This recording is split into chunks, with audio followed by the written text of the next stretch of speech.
Firstly, thanks a lot for staying. I know this is the sort of final slot of the day. I just thought I'd start with a little bit of a background about me, and if there's any questions you've got, or chat either now or afterwards, then please let me know. So I started off as a software developer, specialising in AI. I originally studied medicine and moved into artificial intelligence. Started working with early sort of forms of programming that led into affiliate marketing. Affiliate marketing led into big enterprise companies, some companies like AIC that own Expedia, Match.com, these types of guys. And from there, we were always deciding whether we pull things in-house, whether we out-house it to agencies. And then I went back into the startup environment and then worked with an agency, the last one being Havas, and that was up until April of this year. And there I helped manage their digital products across data, technology, programmatic buying, and as well as their services divisions. And I'm now back in the startup phase again. So I'm now working in a lot of e-commerce startups and a lot of what I'd basically call hyperlocal activity, because I think there's now a move back towards, as we were saying earlier, in terms of search, but definitely back towards certain local markets and local communities and understanding those communities a lot better. So where I'll be next, I don't know. I think that depends on how this latest startup works. So I thought I'd start this in terms of the background and the context that we're facing at the moment. Obviously, there's been a lot of change on the high street in terms of the number of shops that have been disappearing, the number of shops that have been reappearing, and re-establishing, I suppose, the role of the high street in terms of experiential products and experiential services, and then taking that into an online environment to help generate fees. People are changing, the way they connect with brands is changing, but actually demand's growing. And I think that a lot of these big companies that are finding it tough actually need to look at the data that underpins how they interact with their customers to figure out how their customer habits are changing, and consequently how their services and the way they reach them changes. And a lot of this is about the data that sits under it. So when we were talking a minute ago about YouTube and the insights that you can be offered through that environment, these insights and those kind of data sets are of huge importance to brands, and I feel a lot of them are underused. And I think that's a crucial point in terms of whether you in-house or out-house, because unless you understand the value of that data and how it affects your business and your business decisions, it's very difficult to know which side of the fence you stand from a value versus a cost of working with third parties. So insourcing, outsourcing, I think we know the main reasons behind that, direct control for insourcing, employees within an organization, doing things yourself, having a hands-on control with it, feeling like you're in charge. But that's often deceptive, because it's also useful sometimes then to have auditing and benchmarking externally to sort of help you understand whether you're as in charge as you thought you were at the end of the operation. So the benefits of outsourcing are expertise, access to people. I think that's a big thing in terms of understanding the role that certain experts have and whether you can afford to employ them in your organization or whether you need to turn to them. But I think benchmarking for me, as well as developing the product, are probably two of the big areas for outsourcing. And companies I've worked with where we've pulled a lot of this in-house services into our teams, we've flip-flopped them out into this sort of flip-flop motion where you're working with them internally for a couple of years, and then you lose sight on the benchmarking and potentially some of the performance benefits from bringing things in-house, and you go outside to have them externally audited, and you kind of think to yourself, well, perhaps we should be using a different supplier. But actually the answers are all there. It's just the expertise has slowed down, people have started getting comfortable with the routine, and now it takes a sort of fresh stance, if you like, to understand the value those services can bring. So often that's what leads to this in-house, out-housing phenomenon. And I guess the big thing for me is price versus value. Coming from an agency background where agencies are price-driven, and when you go out and you buy a service, you understand what you're paying for that service, but actually you don't always understand the value of it.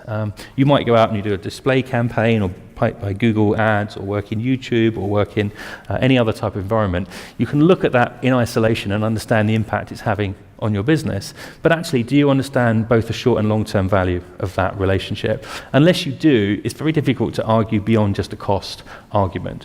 Procurement get involved, try and cut the cost 10% every year, but actually, do they themselves know the value of that service or that channel over the next 3 to 5 years? So as a business owner, this is crucial, and the companies I see that win in this space, that really transform, other than getting to know their customer and understanding insights, are those that adopt both a short and long-term view when it comes to understanding the services that they provide.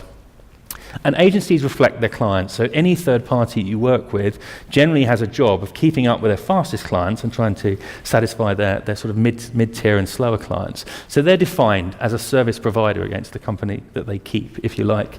And marketing as a whole is often a cost management exercise. Is it driving the business in terms of the way the business is set up to take advantage of the way you market your products? So you'll see in super successful businesses like BT or Sky or these types of companies, actually a lot of their marketing is intrinsically cut into their business plan. So it's part of their business, and often the CMO roles will bridge into chief revenue operator roles. It may bridge into CIO, COO roles.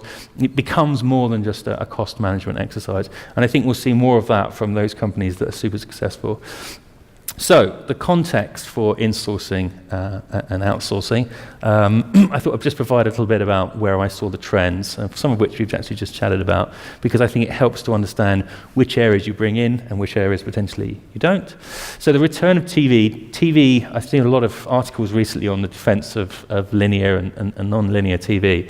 Certainly the way people are consuming television, for want of a better word, has changed, but actually the numbers are increasing, and actually the linear TV, programmable TV, is still maintaining a lot of impact within households, purely as a way of humans regulating, I think, their time and trying to discover new content and so forth and so forth. So this is a big area in terms of, do you bring this in-house? Do you continue to work with an agency with it?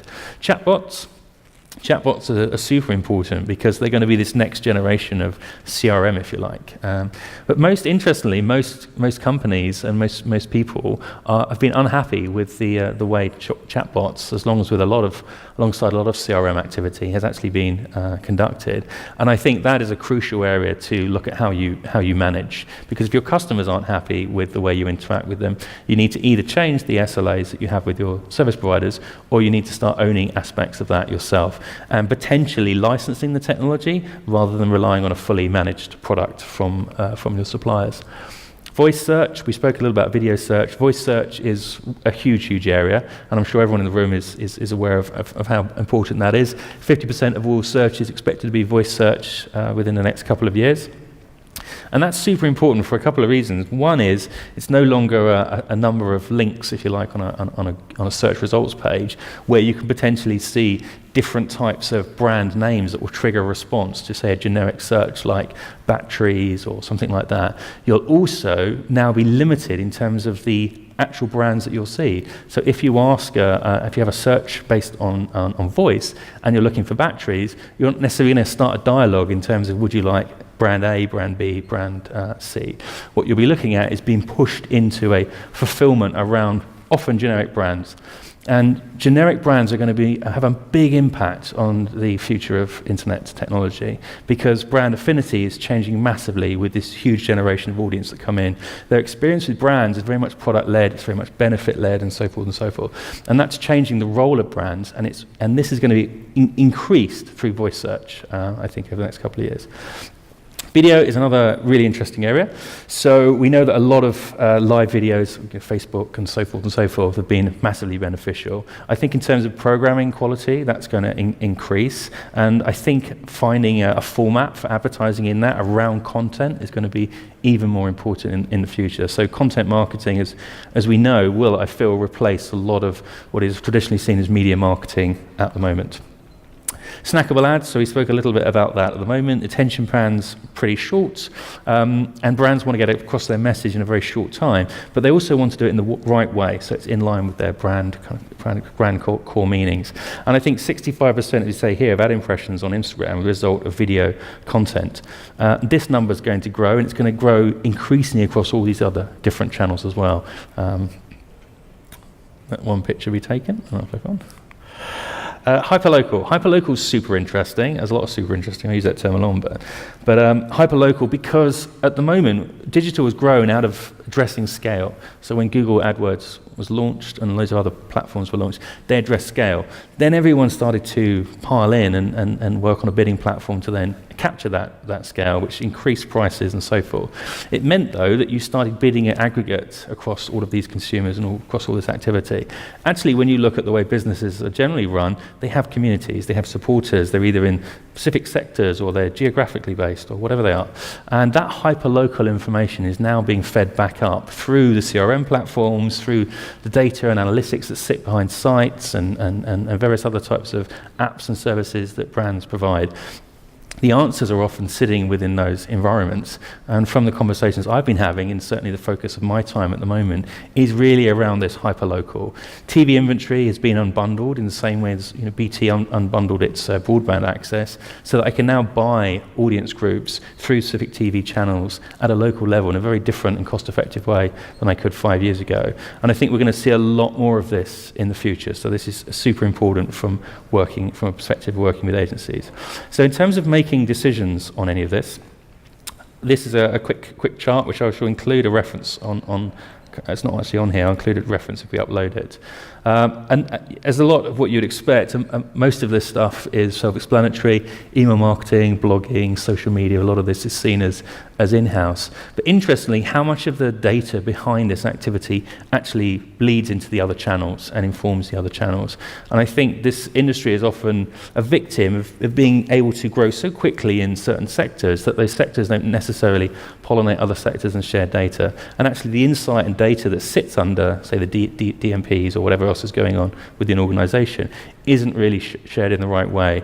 And I think a big part of that is going to be how we manage customers and their identity going forwards. Okay.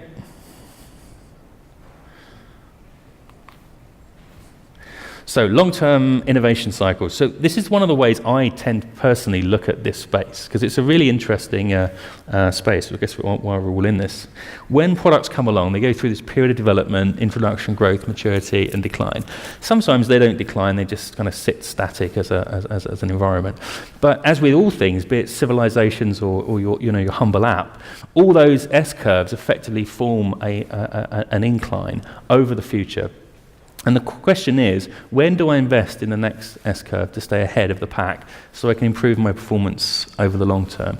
And this is the way I tend to look at companies, from whether I in-house potential software, out-house it, or whether I look at a different type of service model to say, potentially it's managed by a third party, but I actually own the relationships with the technology providers that I use, or if you're in programmatic, perhaps the exchange seat that you're using for exchanging your automated media.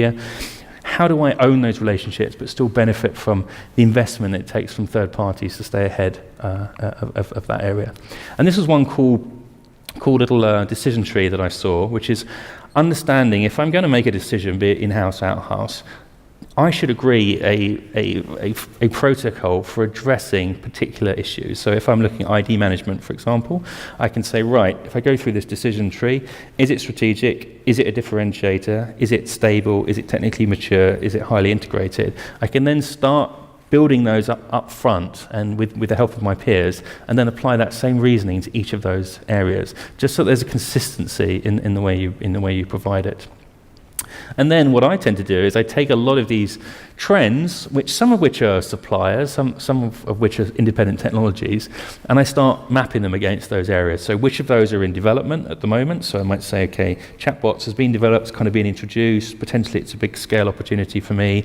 Blockchain, interesting, but not quite sure how that fits into my business. I think programmatic buying, in terms of transparent programmatic buying, super interesting, and that's at a growth maturity. Am I still outsourcing that? What's the role for companies that I work with to help me do that? Voice search, is that something that I necessarily want to, if I'm a company that highly indexes against voice search traffic, do I want to start managing that myself rather than going through an agency? And I think understanding your relationship with consumers through these different channels is super important, both in the long term and short term of your business. So I thought I'd just show 5 differences, I suppose, or 5 areas for in-housing and out-housing and how potentially I would approach it. So chatbots, we've got our development, introduction, growth, maturity, and decline. I've semi-aligned them with out-house and in-house to say, okay, if they're in development, introduction, maybe I want to out-house them. Once they start growing, I want to potentially in-house them. That in-housing isn't bring it all in. You're not just going to go along to someone and go, right, pack up your laptop, you're coming with me. It's a case of certain aspects of those services I may want to own. So with chatbots, I'd say, again, that's in the development introduction, that sits nicely outside. But the interesting thing with something like chatbots is because it's so close to your consumer, it's something you need to think about in terms of the negative impact of that activity. And anything that's has a negative impact, strongly angled negative impact, you really need to decide, okay, do I just improve the SLAs, or should I be managing that as a comms channel internally? And I think we're also going to see a lot more people pull a lot of that in-house and just have technology servicing companies outhouse it. So short form video, again, this is an area which is on the verge of massive growth. We were speaking a little about YouTube here, but again, you always see this within any market. You see this slow ramp up of prices, big brands come in, go through generic bidding, then you go through specific bidding, and so forth and so forth. All the prices get pushed up, and it becomes difficult to make a short-term value proposition for a lot of advertisers. I think we're there with video ads, and I think this is now an interesting time to start going along and saying, if it's relevant to my industry, which I can find out because I can look at Google Insights, I can look at other types of tools out there, I can understand the relevancy of the audiences that I would address to my business. This is a useful opportunity to potentially bring it in-house.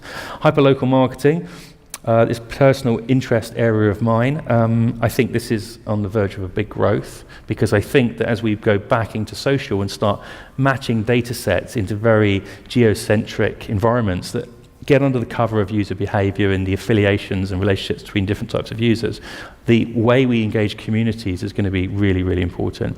We did that through offline stores, I think, impulse buy, as well as kind of community engagement, but that's going to become even more relevant in the future. And I think there's a great opportunity to use some different types of enterprise services and manage that tough stuff internally. Identity management. I mean, who in here is involved in identity management or is aware of identity management in their own company in terms of cross-cookie stuff and session ID? So not a huge number. Okay, good. 2. So I think identity management is super interesting. You'll probably agree with me. We came out of a time when cookies appeared, tiny little bits of code. Everyone got excited about them, and then until they realized that they were frequently wiped out, they didn't connect across different types of devices. And now a whole new generation purposely want to block out any type of ads and ad environments. Identity management's interesting for 2 reasons. One is it allows you to have a persistent ID against your consumer, and it allows you to understand whether it's the same consumer across lots of different channels, massively important for ad suppression and other types of efficiency gains.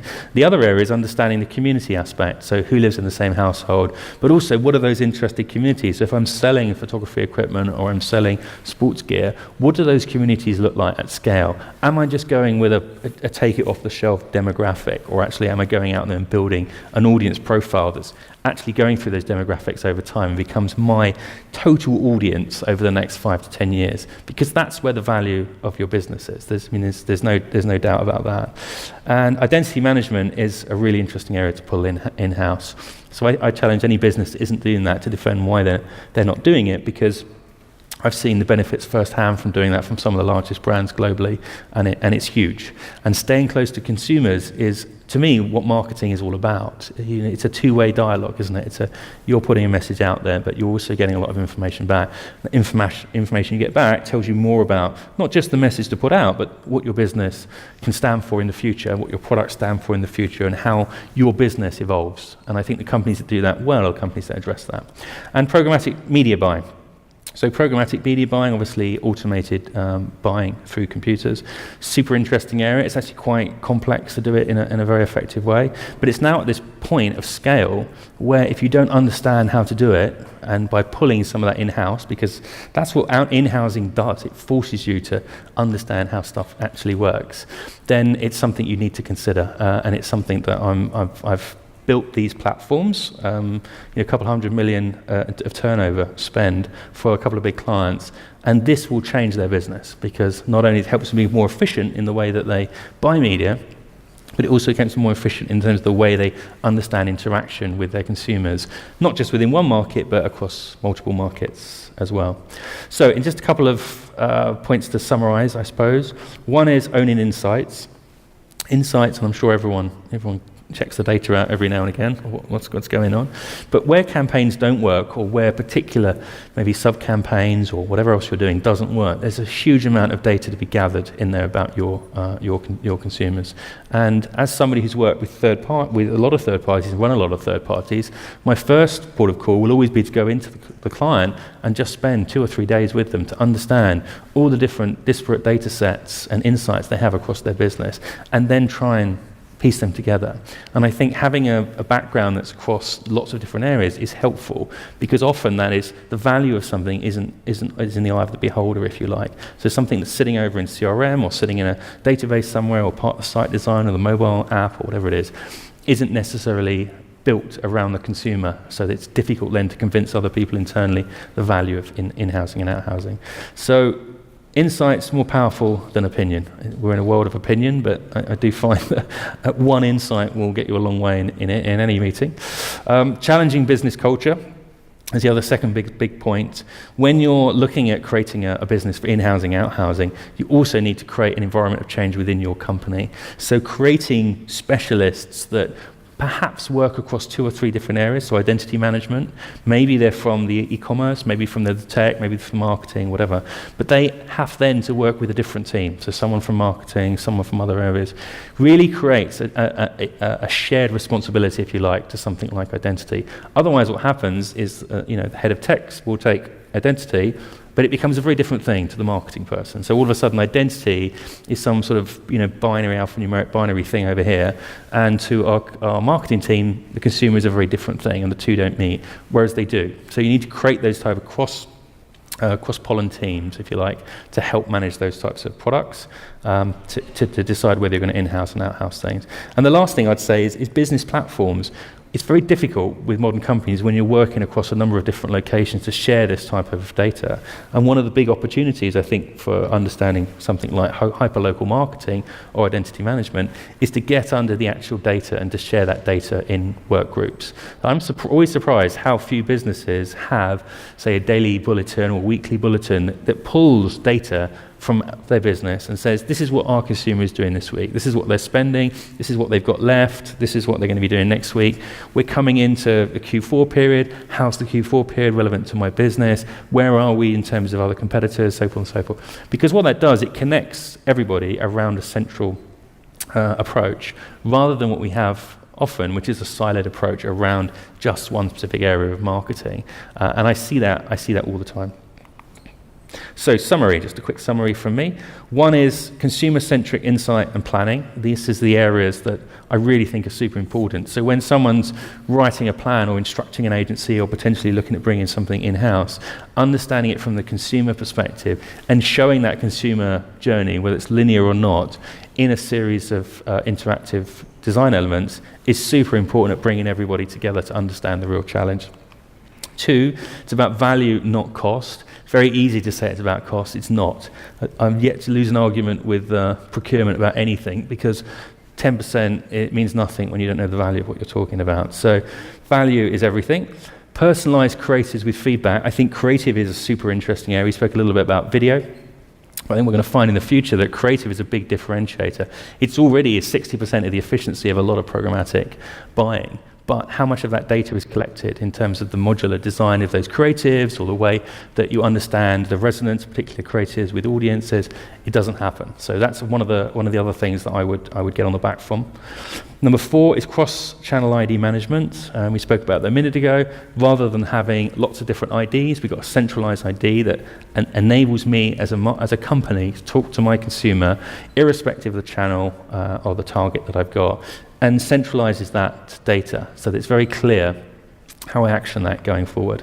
And 5 is focus on local customer value, because we've got to a point now where for a lot of businesses which are highly geared on pricing, we need to, the challenge for them is keeping their margins low, or managing their margins, and then managing their back operations to then deliver growth from that. But actually the key is staying relevant to audiences, and hyperlocal marketing enables you to stay close to those audiences and the preferences as they change over time. So your business is of relative value over the next couple of years. So that's it from me. A quick overview of what I would bring in-house, what I wouldn't bring in-house, some of the trends that I thought were interesting, both from this event, but also from what I've noticed, and how I'd go through the process of deciding what to take on board and potentially what to outsource. I hope you found it interesting. Thank you for staying.